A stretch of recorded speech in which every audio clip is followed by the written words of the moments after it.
पाक Iran border पर शहीद होने वाले लांस नायक मोहम्मद असगर, सिपाही नरसिंह अब्दुल रशीद और सिपाही मोहम्मद इरफान की नमाज जनाजा अदा कर दी गई।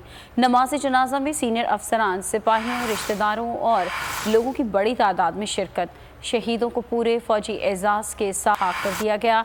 अफवाज पाकिस्तान दहशतगर्दी की लानत को हर कीमत पर ख़त्म करने के लिए पुरअज़म है, तो वहीं शहीदों के अहले खाना के लिए भी हौसले बुलंद है। शेर मोहम्मद शहीद के भाई का कहना है कि भाई वतन के लिए कुर्बान होकर सुरखरू हो गया। बड़ा फ़ख्र है इस भाई को कि पाकिस्तान के ऊपर कुर्बानी दी है। इंशाअल्लाह हमेशा हमेशा सुरखरू रहेगा पाकिस्तान, पाक फौज। बड़ा फ़ख्र है इस भाई को कि पाकिस्तान के ऊपर कुर्बानी दी है। इंशाअल्लाह हमेशा हमेशा सुरखरू रहेगा पाकिस्तान, पाक फौज। तो नजर आ रहा है सामने लिखा हुआ है जुल्म मिटने के लिए। दो चीजों से मिटेगा भाई, एक अदल की कुर्सी पे जो लोग बैठते हैं ना, वो अदल के हिसाब से फैसले करने लगे। दूसरा कौम निकल खड़ी हो जुल्म के खिलाफ, तो जुल्म खत्म हो जाएगा। या इन दोनों में से कोई एक चीज हो जाए या दोनों हो जाए। अगर 420 का मुकदमा था, उस वक्त अदलिया में जो लोग बैठे हुए केस देख रहे थे, वो पूछते ना यार चीट हुआ कौन है।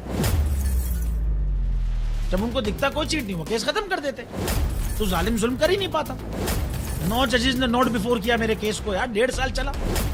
शख्सी जमानत का केस, सेम केस इस्लामाबाद में कर दिया। एक ही इल्जाम पे 2 केस हो नहीं सकते भाई। मतलब 60 दिन का वक्त होता है, 102 दिन के बाद मैं जीत गया, केस बरी हो गया, 102 दिन के बाद अपील फाइल की, एक्सेप्ट कर ली। नहीं करते ना एक्सेप्ट, खत्म हो जाता ना जुल्म यार। भरी अदालत में मुझे बरी कर दिया, फिर पता नहीं क्या हुआ, 2.5 घंटे बाद का नोट बिफोर। मैं नहीं सुनता ये केस, खड़े रहते अपने फैसले पे, मिट जाता जुल्म। अल्लाह ताला ने बिठाया इस इन कुर्सियों पे इनको यार, ये अल्लाह ताला की तरफ से फैसले करने हैं। तो या तो ये फैसले आएंगे, जुल्म मिट जाएगा, या कौम खड़ी हो जाएगी जुल्म के खिलाफ।